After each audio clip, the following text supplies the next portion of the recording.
This thing is not doesn't seem to be working. Oh yeah,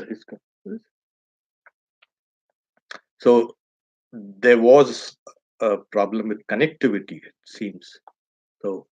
Telling the Viewers. now we are live again. We are alive again. Resurrection. Swamiji, can I ask you a question? Or I leave some time towards the end for questions. appreciate? Yeah. So we did the I know this ancient one, Vedahamitam, kind of reiteration of an experience of the sages of the past. And he uses the same I have known this, I have realized, I am awakened. So, the fourth chapter of Svetashvatara Upanishad,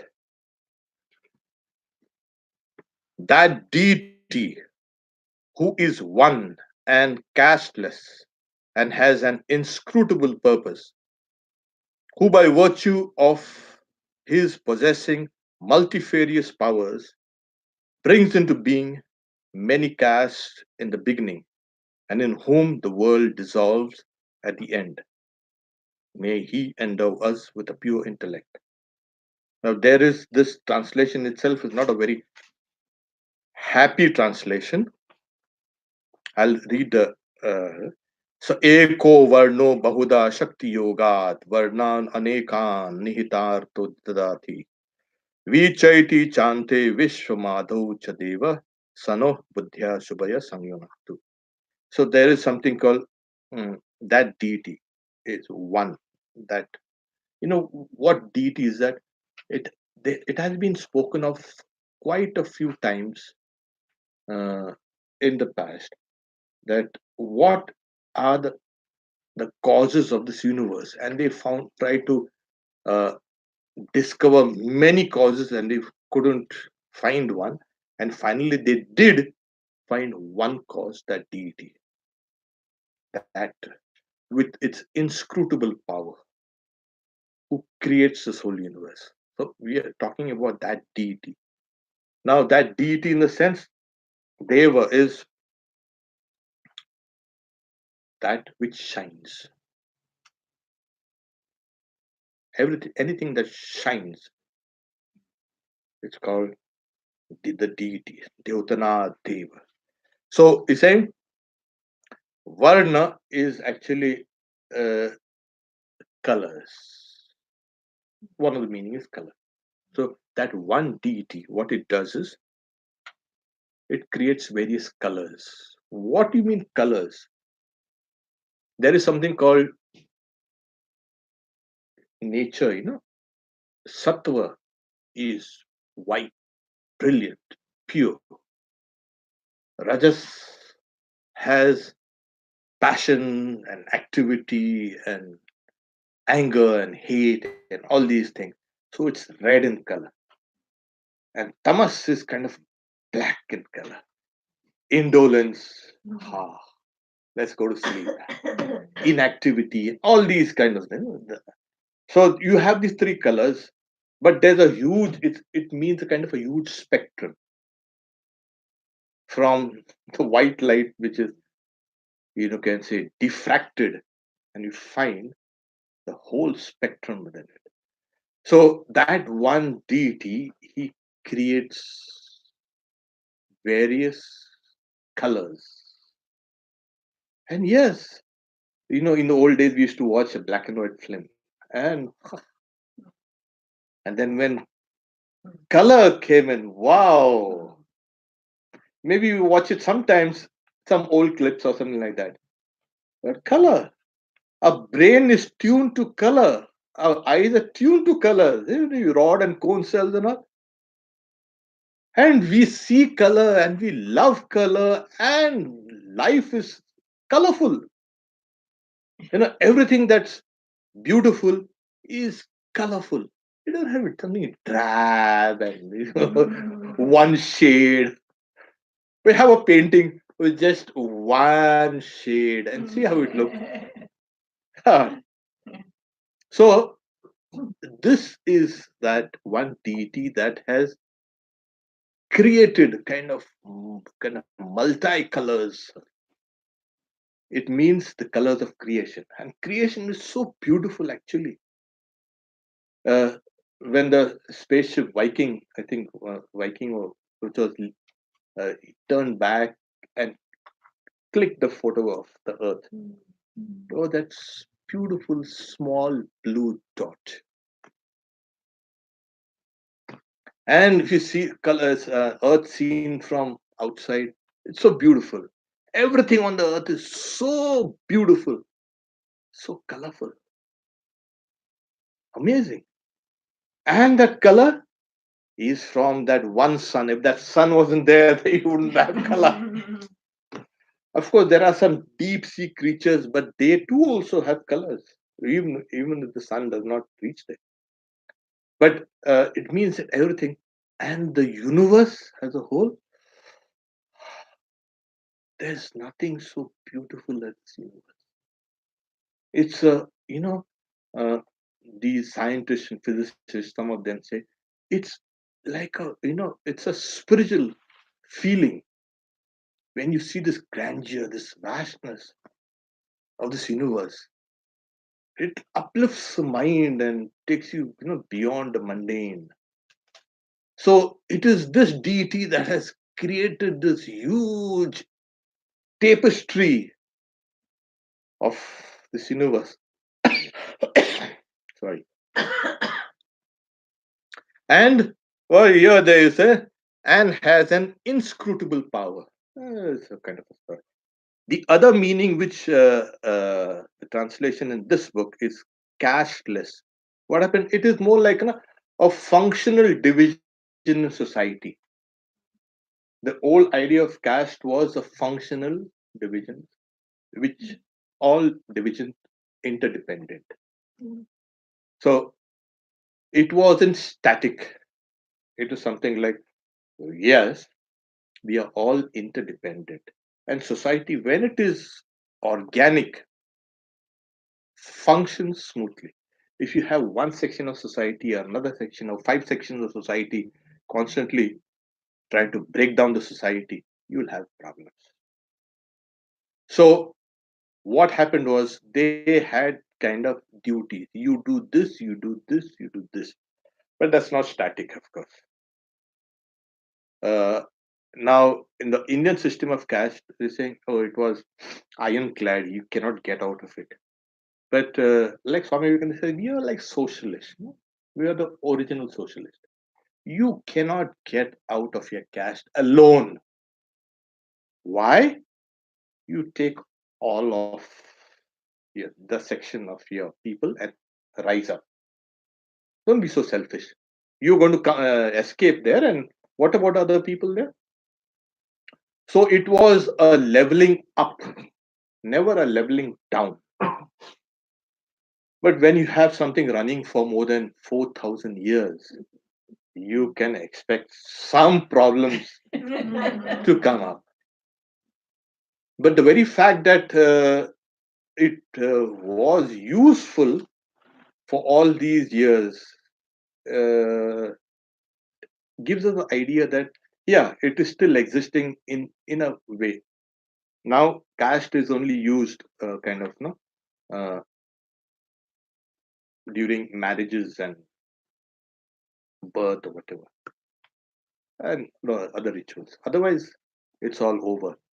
Uh, Society is now progressive, coming out of this. Modern education has been a big factor in illuminating because it's universal. Everybody can. So even if you take the other idea of caste as a kind of a social unit, there also. So and then we find that we tend to group. A person does not like to be alone. Tends to go into a kind of a group. That kind of a group, and it merges into a bigger group and a bigger group and bigger. So it's always that person is going for higher and higher and higher generalizations. So this was the idea of old caste in India. You rise up higher, then you rise up higher, higher, higher, till you come to the last, where it comes beyond caste. So, suppose one person is oppressed so much, I want to escape this oppression. Oh, first is you take your whole section of the people and you rise up, invent something or do something so that your people gets a huge prestige and they are given a kind of a raise, let's say. Or if you want to do it singly, I'm not bothered about them, then you can always become a kind of a monk. There's always an escape hatch out there. That one. Religion, yes, yeah, religion was that kind of. It's like we have take just a crude example. Uh, the every nation has armies, almost all. What does the army do? Takes people, trains them, processes them, huh? And then after the war or whatever, they can get jobs very easily. The kind of acceptance is there. So in the old days in India, it was religion that was taking people up and pulling them up and do this, do this, do this. So now in modern times, we have these institutions like the military and all this. It's actually it's a that's a positive side of having an army. There are some people who are not trained for anything, and the army trains them and gives them a kind of a social prestige and gainfully employs them. And after they've left the army, yet they keep on continuing with some of the skills that they have learned. So it's everywhere. It is in all societies. It was always a traveling up. There's in the heart of every person. I want to do better than what I did yesterday. There is that innate desire to grow, and there in Upanishad, the day you feel you're not growing, there's something wrong with you. You continue, keep on growing, keep on expanding, keep on loving, keep on worshiping, keep on. So this is the idea of the movement up. So that deity is one, and it's cashless in the sense it is beyond all colors or beyond all social divisions or whatever, and has an inscrutable purpose. What is this inscrutable purpose? Because we do not know, it is inscrutable. If you know that deity, it is no longer inscrutable. And not only that, you say, I used to tell a few of my, when I first see Ramakrishna, I'm going to ask him, why did you leave the Holy Mother in that small, cramped room? Yeah. So, and I had this, I'm going to ask him, why? And then that very accusation dissolved. Okay, I outgrew that kind of small, you can say, uh, angst against the divinity. Why did you do this? Uh, so we outgrow our small conceptions of God, because what is inscrutable becomes scrutable. Your perception becomes clear, and you can have a wider view of God. So why did He create this universe? It's none of your business.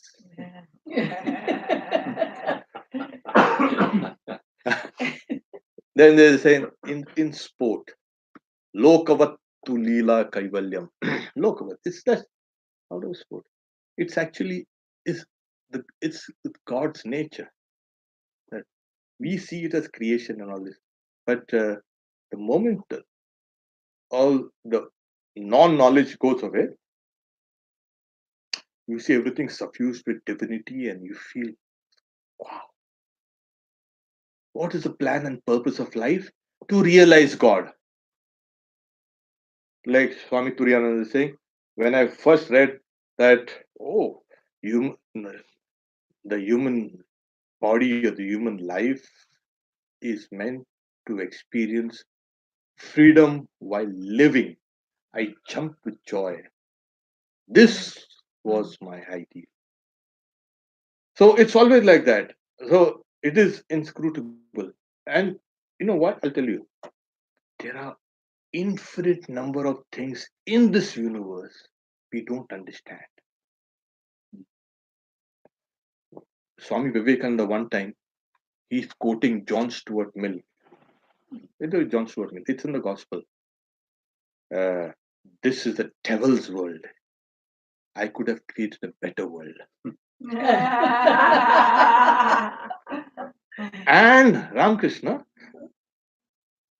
how much do you know of the world to say something like this? Yeah. So here we are, and that's the reason why that's another angle of, you can say, vision of explaining inscrutable. We don't really know much of this universe. And scientists were saying, yeah, now we know this. This is what it is. And you find something more behind it. And they find that something more behind, and they find some, discover something more. My God, you're trying to catch my own tail, bite my own tail or something. We're going round and round and round. No, we are discovering. But there's no, you can say, limit to what we can know and what we can discover. We keep on and on and on. It is so complex. It is a wheel within a wheel. How you and me and plants and trees and birds and animals are kind of synchronized. It's amazing. We think we are alone. No, everything affects us. The clouds in the sky, the moon, and the sun, and the migration of the butterflies or the birds, water, rain, this, that. And the people walking on the street, you look at them, and that also affects you. The person looking at you from distance also affects you. You suddenly turn. What happened? You know that guy was looking at me. You know, and it affects you. So there is, the whole world is trying to affect you, and you are trying to retaliate. So it's a kind of a constant, so it's beautiful. This whole world is a kind of a mystery. But once you know that deity, then the mystery is solved. And then it says, who by virtue of his possessing multifarious powers brings into being many castes in the beginning. So what happens is, does God have one power? No, no, plenty. Oh, you mean plenty? What do you mean? Oh, he has to look after everyone. He's got. He has to look after an intractable person. He has to look after a saint. He has to look after the sinner. He has to look after this and look at that. Everything. So he, or she rather, she has various powers. And yeah, if you are the ultimate domain of everyone and everything. Like Sri Ramakrishna will say, if a gentleman, if a rich gentleman doesn't have really money, he is not called a rich gentleman. I mean, he has squandered it and all that, whatever. So he doesn't have any. He's just got that kind of title. Oh, he's so and so. So and so junior, or then one or two or three. I was saying, okay. So I was saying, oh, you see, his great grandfather was a rich man. This guy, he has nothing. You don't, respect him for, because he squandered everything. probably. But here this is like uh, he has power. And what's the greatest power? That he looks after all of us. And that's not a small job. He she gives according to what we do. Every action has an opposite and equal reaction. She knows our struggles and pains. That's a big thing. And then takes care of this whole universe. Oh, like I keep on saying, being God is tough. Yeah. She has to have all the arsenal full. You cannot have something. Oh, I don't have this problem. No, you got to be ready for everything. And in whom the world dissolves at the end, it arises and dissolves.